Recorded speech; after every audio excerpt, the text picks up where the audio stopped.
Welcome back to the English Hour. Today, I'm joined by the wonderful Sophia to talk about something everyone struggles with: how to stay motivated and productive in our daily lives. Hi, Jacob. Thanks for having me. Yes, motivation and productivity are such important topics, especially in today's busy world where distractions are everywhere. Absolutely. So, Sophia, why do you think people often struggle to stay motivated, even when they know what they want to achieve? Great question. I think one big reason is that motivation can be very inconsistent. It's easy to feel motivated at first, but much harder to keep that energy going over weeks or months. That makes sense. So, motivation isn't just about the initial excitement, but about sustaining effort over time. Exactly. It's about creating habits and routines that support your goals, not relying solely on feeling motivated every day. What kind of habits or routines are we talking about here? Things like setting clear, manageable goals, breaking big tasks into smaller steps, and scheduling specific times to work on them. Consistency is key. That sounds like the classic eat the frog advice: doing the hardest or most important task first thing. Yes, starting with your most important task can create momentum and a sense of accomplishment that fuels the rest of your day. What about when people face distractions? Social media, phone notifications, all that. Distractions are a huge challenge. One strategy I recommend is creating a dedicated workspace and setting boundaries, like turning off notifications or using apps that block distracting sites during work time. I like that. Creating an environment that supports focus. How important is mindset in all this? Mindset is critical. Viewing challenges as opportunities to learn instead of obstacles can keep motivation alive, even when things get tough. So, resilience and a growth mindset are part of the motivation puzzle. Definitely. When you believe your abilities can improve with effort, you're more likely to persevere through setbacks. Can you share some tips for developing that growth mindset? Sure. One way is to reframe failures as feedback. Ask yourself what you learned and how you can improve. Also, surround yourself with positive influences who encourage growth. That's great advice. Now, productivity can sometimes lead to burnout. How do you recommend balancing motivation with self-care? Balance is so important. Scheduling breaks, getting enough sleep, and engaging in activities that recharge you are essential for long-term productivity. Do you think rest days are necessary, even if you feel motivated to keep going? Absolutely. Rest days allow your mind and body to recover, which ultimately boosts motivation and productivity when you return to work. That's a good reminder. Sometimes people feel guilty about resting. Yes, but rest isn't laziness, it's a strategy for sustainable success. What role does goal setting play in maintaining motivation? Setting clear, achievable goals helps provide direction and a sense of purpose. It's important to set both short-term and long-term goals. How do you keep yourself motivated when a goal feels far away or too big? Breaking the big goal into smaller, actionable steps helps. Celebrate each small win to keep the momentum going. Celebrations for small wins, that's something people often overlook. Yes, recognizing progress, no matter how small, reinforces motivation. What about accountability? Does sharing goals with others help? Accountability can be powerful. Telling a friend, or joining a group, working on similar goals creates external motivation. I've heard about productivity methods like Pomodoro and time blocking. Have you tried those? Yes, both are effective. Pomodoro helps break work into focused intervals with breaks, while time blocking schedules specific times for tasks. Which do you recommend for beginners? Pomodoro is great to start because it's simple and builds focus gradually. What about dealing with procrastination? Procrastination often stems from fear or overwhelm. Identifying the cause is the first step. Then, using techniques like the 2-minute rule: if it takes less than 2 minutes, just do it can help. The 2-minute rule is such a handy hack. What else can people do to fight procrastination? Setting deadlines, removing distractions, and visualizing the positive outcome of completing the task. Visualization, can you explain how that works? Sure, imagine how good you'll feel after finishing a project, or the benefits it will bring. This mental picture motivates action. I love that. Now, motivation isn't the same for everyone. How can someone figure out what personally motivates them? Reflect on moments when you felt energized and focused. What were you doing? What values or interests were involved? So self-awareness plays a big role. Absolutely. Understanding what drives you helps tailor your approach to motivation. How about intrinsic versus extrinsic motivation? Which is more powerful? Intrinsic motivation, doing something because you enjoy it or find it meaningful, is usually more sustainable than extrinsic, like rewards or approval. How can someone cultivate more intrinsic motivation? By connecting tasks to personal values and finding ways to make them enjoyable or fulfilling.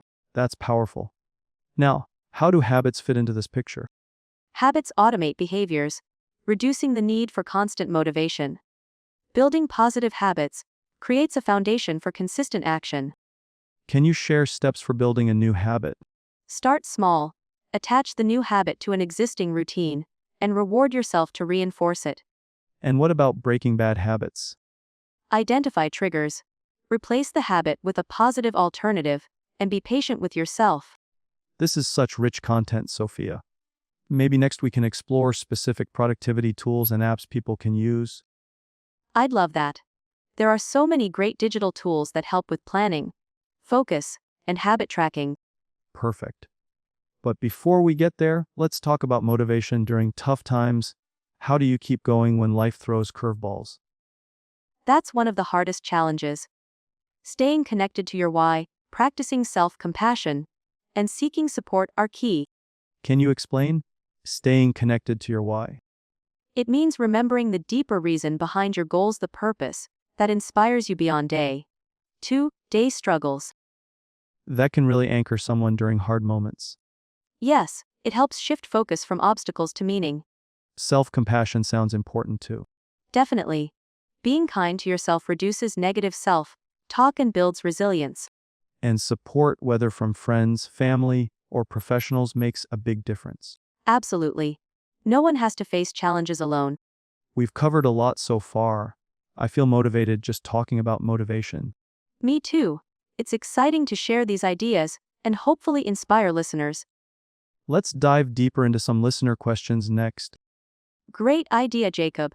I love hearing what questions people have, because it helps us address real challenges. Our first question comes from Emma.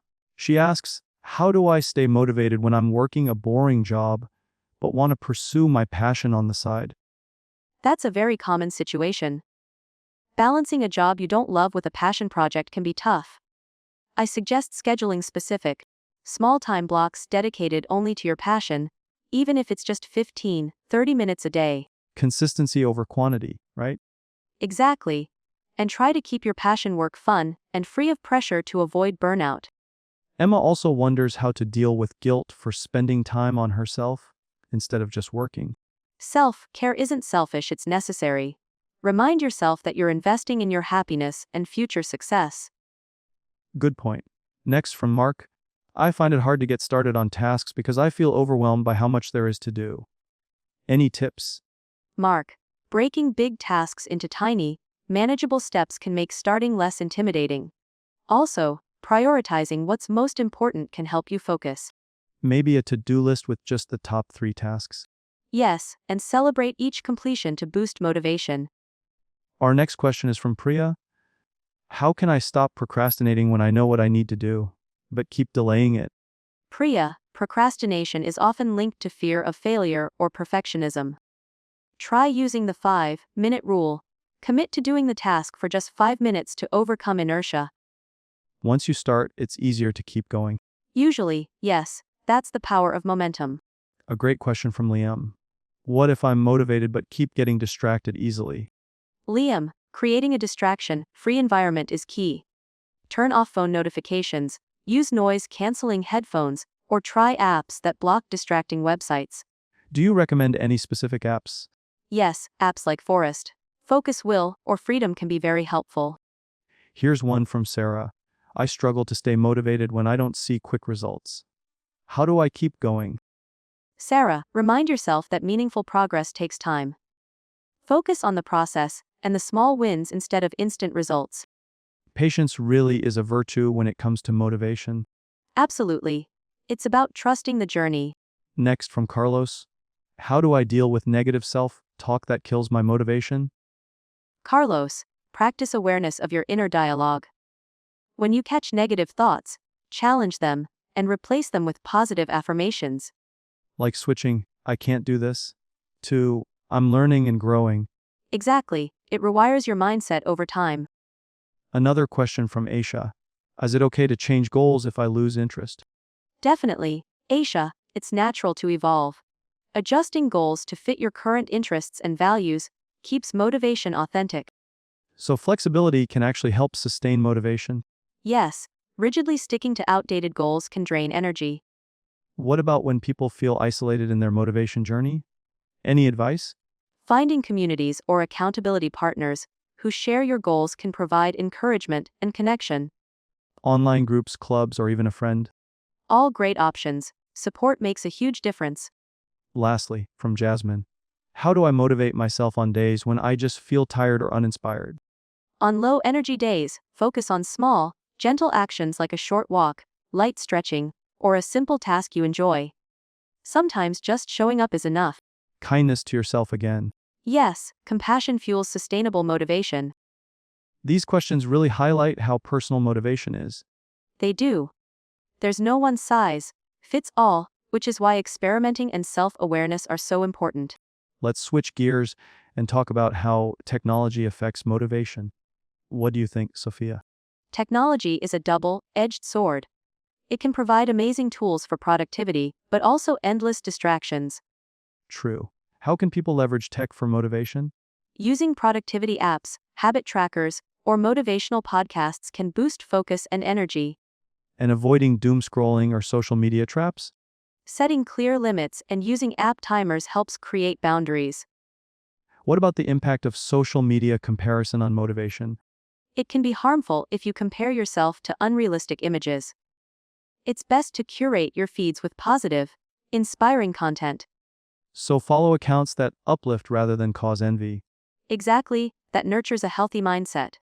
Sophia, this has been an incredible conversation so far. Shall we dive deeper into some specific techniques for goal setting and habit formation next? Yes, let's explore those practical strategies in detail. Awesome. Let's start with goal setting. What's your approach to setting goals that actually stick? I always recommend the SMART method. Goals should be specific, measurable, achievable, relevant, and time-bound. This framework makes goals clear and actionable. Can you break down each part of SMART for our listeners? Sure. Specific means defining exactly what you want to accomplish, not something vague like get better. Measurable means you can track your progress. Like, write 500 words a day. Achievable means it's realistic given your current resources. Relevant means it aligns with your bigger purpose. And time-bound means setting a deadline. That's very practical. How does having a deadline help motivation? Deadlines create a sense of urgency and prevent procrastination. They help you pace your efforts. What if someone sets a deadline and then misses it? How should they handle that? Don't be too hard on yourself. Reflect on what caused the delay and adjust your plan. Deadlines are tools, not punishments. That's so important, being flexible but consistent. Now let's talk habits. How do habits connect to goal achievement? Habits are the building blocks of goals. When you build positive habits aligned with your goals, you make progress almost automatically. Can you give an example of turning a goal into a habit? For example, if your goal is to get fit, creating a habit to exercise for 10 minutes every morning turns the goal into a daily routine. Starting small is key, right? Exactly, small habits reduce resistance and grow over time. What role does habit stacking play here? Habit stacking means attaching a new habit to an existing one. Like doing stretches right after brushing your teeth. That sounds like a clever way to build momentum. It leverages routines you already do, making the new habit easier to adopt. How about tracking habits? Does that help motivation? Yes, tracking creates awareness and accountability. Apps or journals can be very effective. Are there any specific apps you recommend for habit tracking? Habitica, Streaks, and Loop Habit Tracker are popular and user-friendly. What about dealing with setbacks in habit formation? Setbacks are normal. The key is to avoid all or nothing thinking. Missing a day isn't failure, just get back on track the next day. So consistency over perfection. Exactly. Let's discuss rewards. How important are they in habit building? Rewards reinforce habits by creating positive associations. They can be as simple as a small treat or taking a break. Can internal rewards like feeling proud work too? Definitely, intrinsic rewards are often more powerful than external ones. How long does it typically take to form a new habit? Research shows it varies, but on average about 21 to 66 days depending on complexity. So patience again. Yes, patience and persistence. Let's shift to motivation boosters. What daily practices can help keep motivation high? Morning routines, mindfulness meditation, journaling gratitude, and physical exercise are all great boosters. How does journaling gratitude help? It shifts focus to positive aspects of life, enhancing mood and motivation. What about affirmations? Affirmations can reprogram your subconscious beliefs. When repeated consistently, Do you recommend saying them aloud or writing them down? both are effective. Find what works best for you. We've talked a lot about external motivation. How can someone cultivate intrinsic motivation daily? Connect tasks to your values and passions. Ask yourself how the task serves your bigger purpose. How can someone discover their core values? Reflect on moments when you felt fulfilled or proud, and identify what values were present. That sounds like a deep but rewarding exercise. It is. Understanding your why is a motivation game changer. Let's talk about focus now. How can someone improve focus when motivation wanes? Using techniques like the Pomodoro method, deep work blocks, and minimizing multitasking helps. Can you explain deep work blocks? Deep work blocks are periods of uninterrupted, focused work on cognitively demanding tasks. How long should these blocks be? Start with 25-50 minutes and adjust based on your attention span. What about multitasking? Why is it harmful? Multitasking reduces quality and efficiency because the brain switches tasks rather than doing them simultaneously. So focusing on one task at a time is better. Absolutely. Let's touch on energy management. How does physical energy relate to motivation? Physical energy is the foundation. Without enough sleep, nutrition, and exercise, motivation and focus decline. What are your top tips for boosting physical energy? Prioritize sleep hygiene, stay hydrated, eat balanced meals, and move regularly. How does movement help motivation? Exercise releases endorphins and improves brain function, boosting mood and focus. Great insights. Next, let's discuss the role of passion in motivation. How important is passion? Passion fuels intrinsic motivation, making challenges feel meaningful and effort worthwhile. Can passion be developed, or is it something people are born with? Both. Some find passion naturally, others develop it by exploring interests and gaining mastery. What advice do you have for someone trying to find their passion? Experiment with different activities, reflect on what energizes you, and be patient. How do you stay passionate about your work? I keep learning and connect daily tasks to my larger purpose. We're getting deep into motivation psychology here. Yes, understanding yourself is key to sustainable motivation. Let's explore some myths about motivation. What are common misconceptions? That motivation is constant, that it's only about willpower, and that successful people never struggle. Why is that last one a myth? Everyone faces struggles.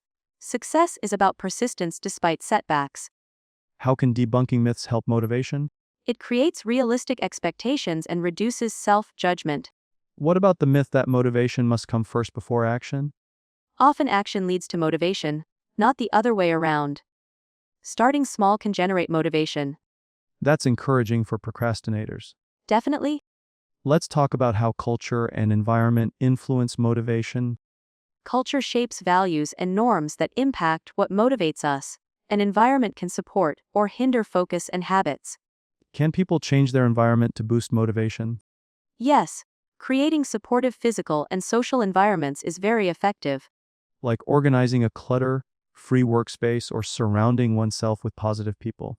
Exactly. Sophia, we've covered a lot of ground today. Should we pause here and continue next time with more on motivation hacks and tools? Sounds perfect, Jacob. I'm looking forward to diving even deeper next time. Fantastic. Before we wrap for now, let's touch briefly on motivation during tough times. How do you personally keep going when everything feels overwhelming? When things get tough, I focus on small wins and remind myself of my bigger why. Breaking tasks into tiny, manageable pieces helps me avoid feeling paralyzed. That sounds so practical. Does reaching out to others help during those times? Absolutely. Social support is crucial. Talking with friends, mentors, or a coach can provide encouragement and fresh perspectives. What about self-compassion? How important is that? It's essential. Being kind to yourself during struggles prevents burnout and maintains long-term motivation. Do you have any favorite self-compassion practices you can share? Mindful breathing, positive self-talk, and journaling about your feelings are some simple but effective ways. These tools seem like they build resilience as well. Exactly, resilience and motivation go hand in hand. Sophia, thank you so much for sharing your wisdom today. I know our listeners are going to get a ton of value from this deep dive on motivation and goal setting. Thank you, Jacob. It's been a pleasure chatting and helping people build lives they love. All right, everyone, stay motivated and keep pushing forward. We'll continue this conversation very soon. Take care. Before we pause, Sophia, I'm curious, how do you recommend handling moments when motivation just completely disappears? Like those days when you feel stuck or unproductive. That's a great question, Jacob. I think it's natural to have those days, and the key is to be gentle with yourself. Sometimes, just allowing yourself to rest or shift focus can recharge your motivation. So it's okay to take a break without feeling guilty. Absolutely. Rest isn't the enemy, it's part of the process. Trying to force motivation on a bad day often backfires. Makes sense. Do you have any strategies to regain motivation after such breaks? Starting with something small and achievable helps. Even a 5-minute task can build momentum and gradually reignite motivation. I love that micro actions to get started. How about when external circumstances are challenging, like stress from work or personal issues? In those cases, I recommend focusing on what you can control, like your attitude, your routines, or how you respond. Sometimes shifting perspective can make a huge difference. It really sounds like mindset plays a huge role in staying motivated. It does. Mindset, habits, and support systems all combine to create sustainable motivation. Sophia, thanks for sharing such thoughtful advice. I think our listeners will find these insights super helpful. Thank you, Jacob. I'm glad to be part of this conversation. Let's pick up again next time with more tips on productivity and mental wellness. Until then, keep moving forward. Sophia, before we wrap up this segment, I want to ask, how do you balance staying motivated with avoiding burnout? Sometimes pushing too hard can have the opposite effect. That's a critical balance, Jacob. I think listening to your body and mind is key. Recognizing signs of burnout early, like fatigue, irritability, or loss of interest, helps you take proactive steps to rest and reset. Are there particular habits or routines you follow to maintain that balance? Yes, I prioritize regular breaks, quality sleep, and time for hobbies or creative outlets. Also, setting realistic goals and knowing when to say no are vital. Saying no can be tough for many people. How do you approach it? I remind myself that saying no to one thing is saying yes to something more important, whether that's my well-being, my family, or my main goals. That perspective is so powerful.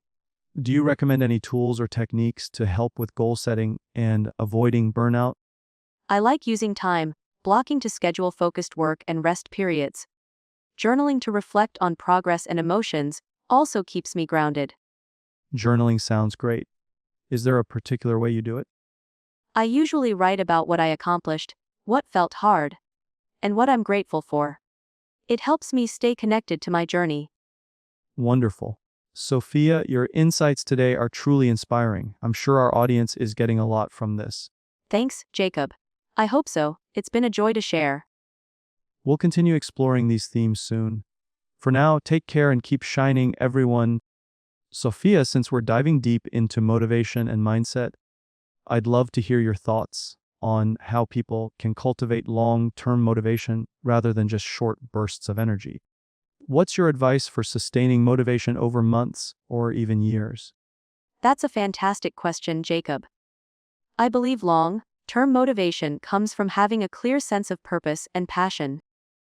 When you connect your daily actions to a bigger vision or meaning, it's easier to stay committed even when things get tough.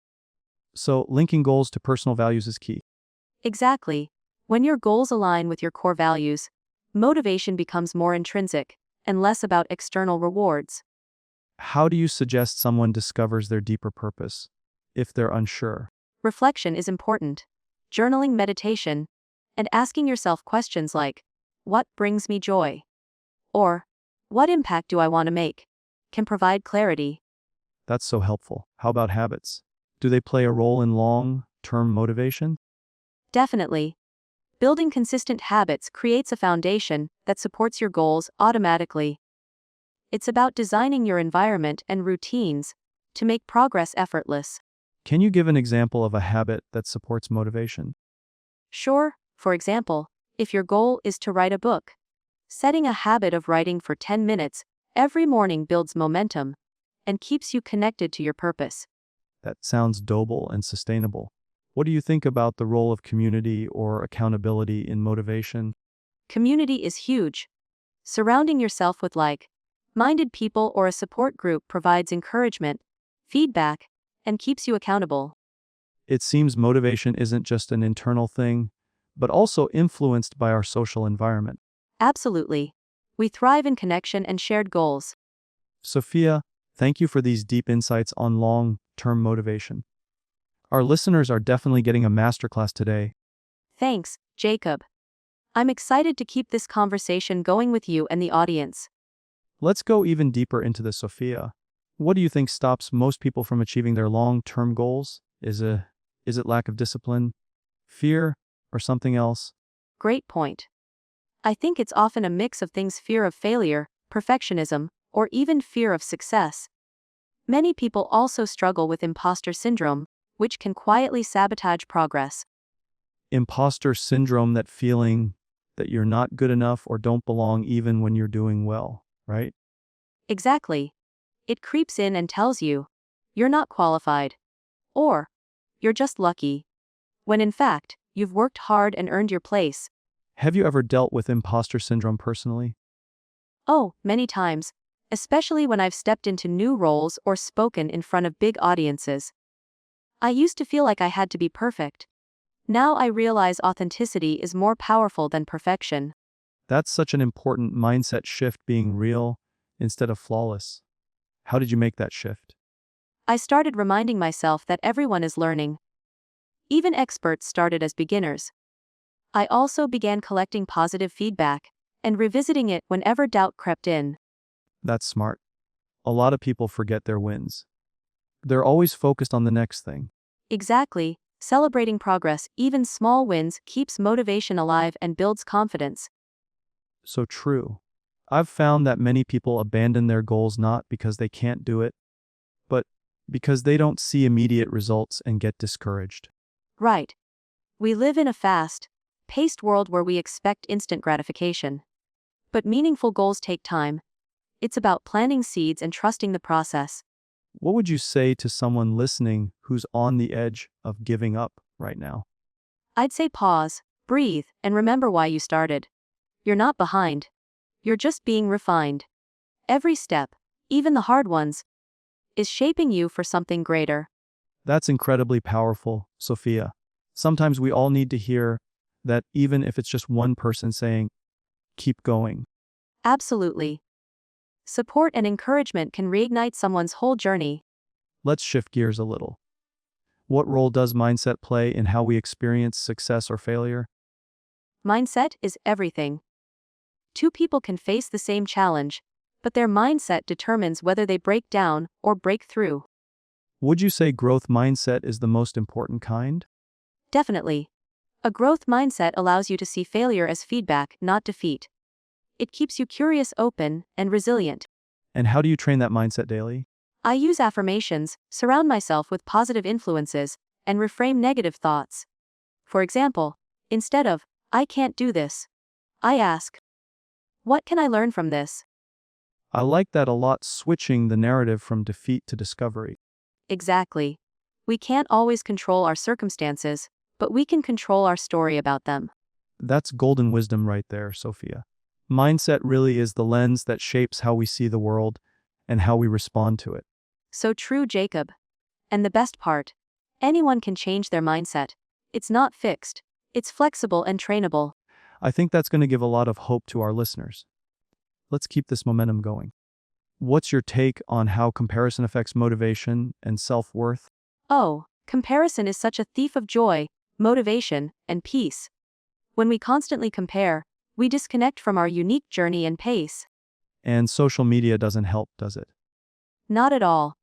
It's so easy to scroll through highlight reels and feel like you're behind. But we rarely see the behind. The seen struggles others face. That's the truth. So how do we stop comparing and start embracing our own timeline? Gratitude is a great antidote. Also, reminding yourself daily that your journey is not supposed to look like anyone else's. It's uniquely yours. I love that. Gratitude grounds you, doesn't it? Absolutely.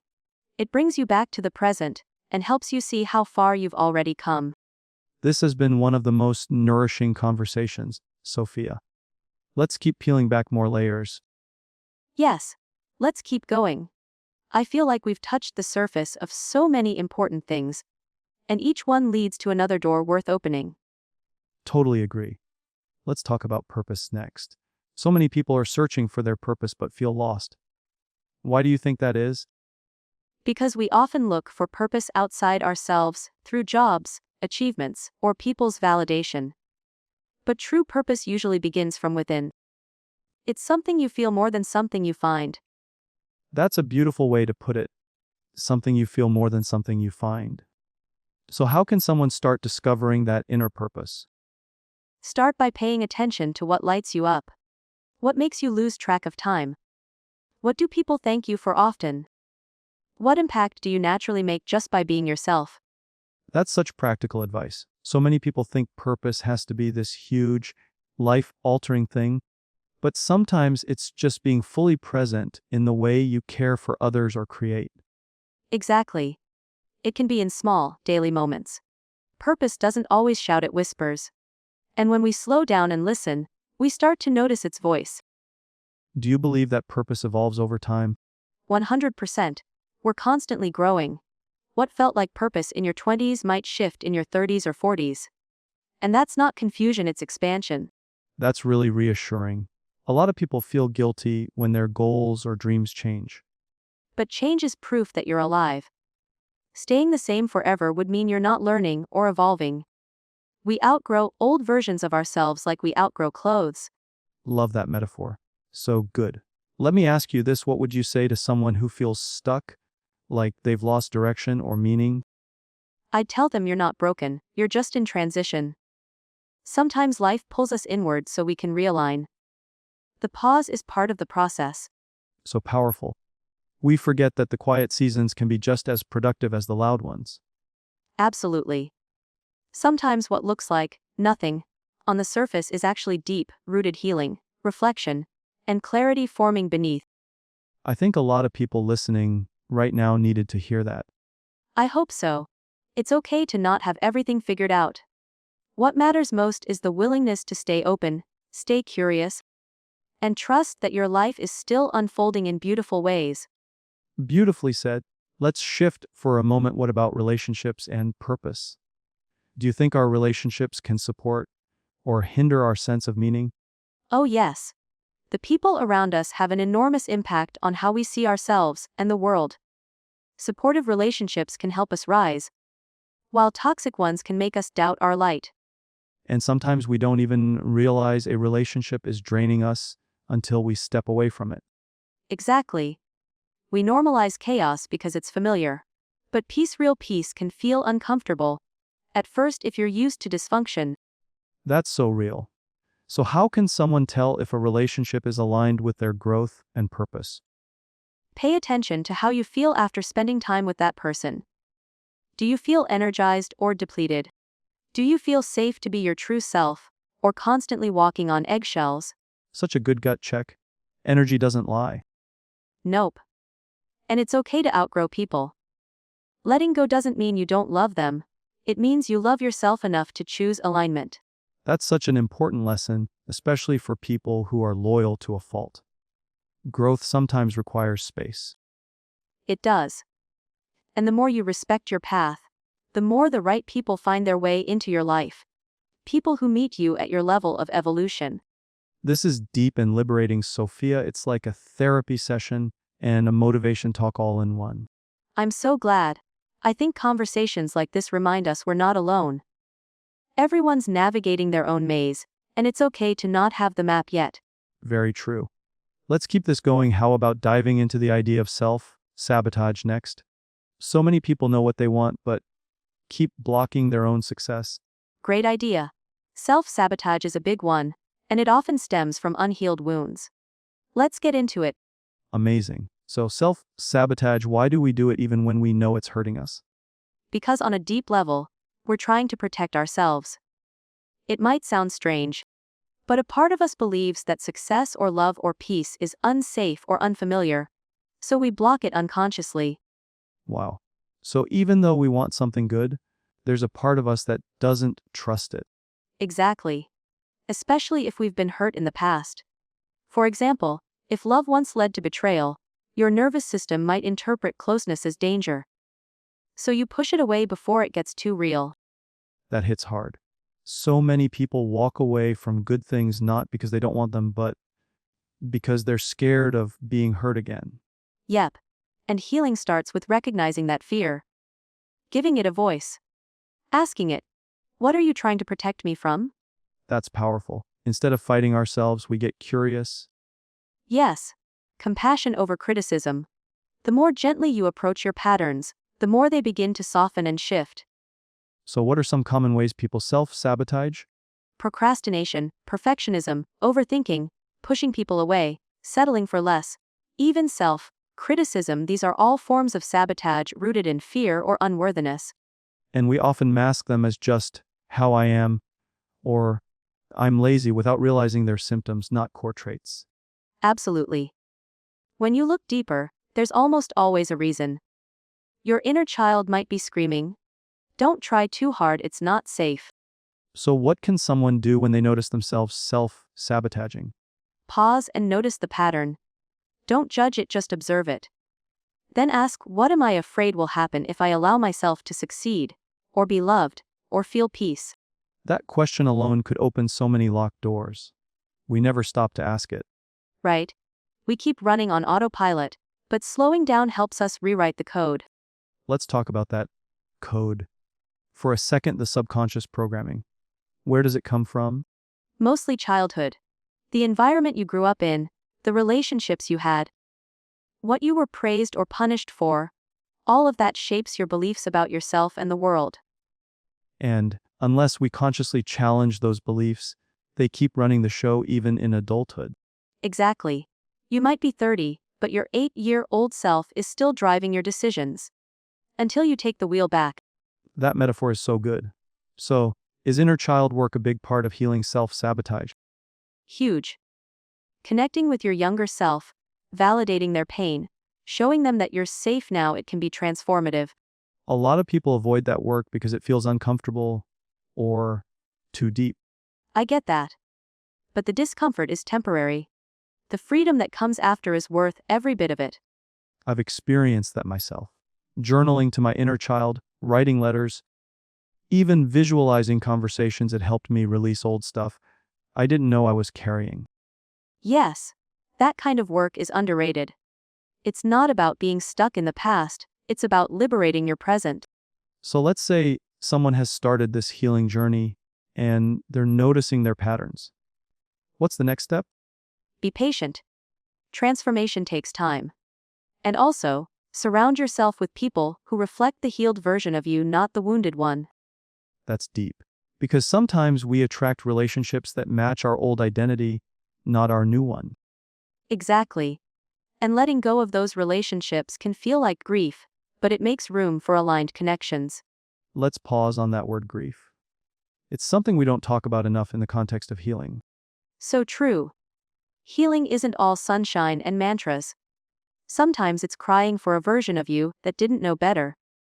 Or letting go of a life you thought you wanted. And that's okay. Growth includes loss, and that's part of the process. Absolutely. You can mourn the past and still be excited for the future. Both can exist together. I think this part of the conversation will really help people who are in the messy middle of change. I hope so. Because that middle space is where the magic happens. It's where the old you dissolves and the new you emerges. Sophia, this is such soul medicine. I want to keep digging into this idea of grief and letting go, shall we? Absolutely. Let's dive deeper.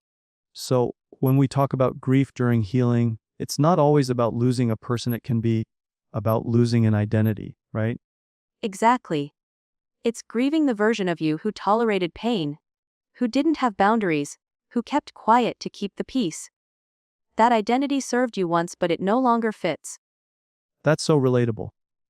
Sometimes we outgrow versions of ourselves, and even though it's for the better, it can still hurt. It really can. Because for a while, that identity kept you safe. It helped you survive. And now you're saying goodbye to it to step into your power. And stepping into your power often means facing new levels of responsibility, like showing up for yourself fully, right? Yes. A lot of people think healing means things get easier. But sometimes it means you're more aware.